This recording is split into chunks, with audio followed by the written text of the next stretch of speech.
Doctor, I don't know why God does this, but he seems to like to test us in various many ways, particularly in faith. Even great men with strong faith have been tested. Has your test or your faith in Islam ever been tested? Yes, of course. I think human life is a test because when God created humanity, it was to create a different creature, a different species. And given knowledge and a choice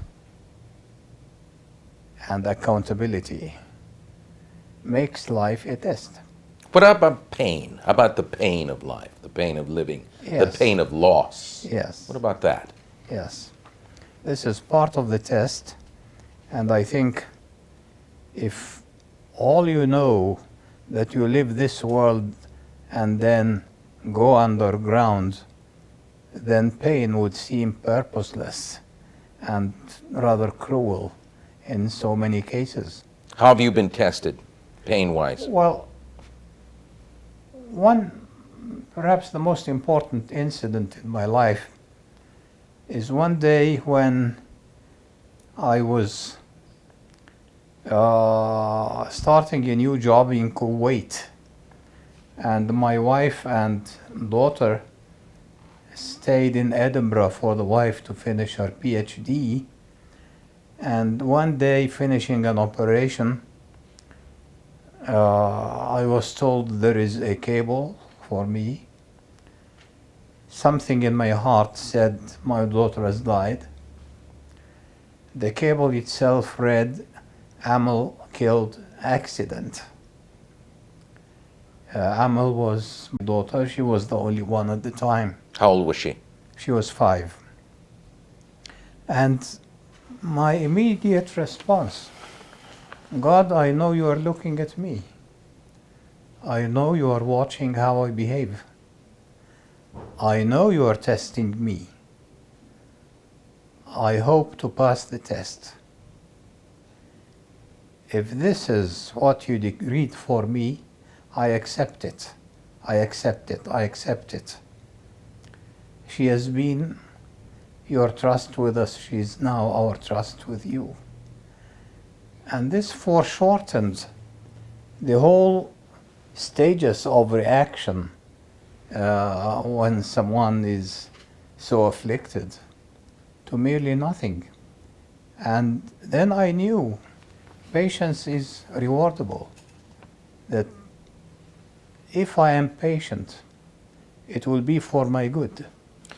Islam gave you that power? It is exactly the wording of the Prophet saying, I am amazed for the affairs of the faithful. If he gets something good, he is grateful, and this is good for him. If he gets something painful, he is patient, and this is good for him. So either way, it's a win-win situation. Of course, the dimension of separation from my daughter was a very important one to me, but never was bitter or protested or why me or what did I do to you? Come on, that never crossed your mind? Never, never. You lose your 5-year-old daughter in an Yes. accident you don't expect, Yes.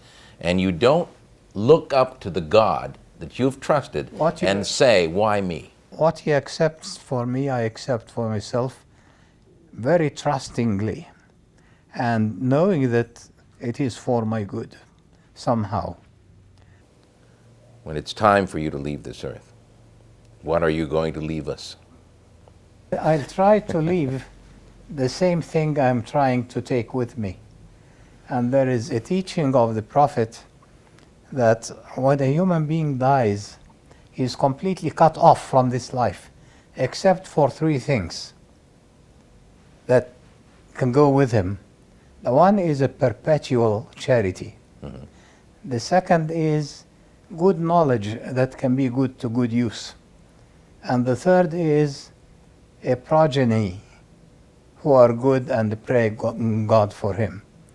I try to implant them here so that when I leave them.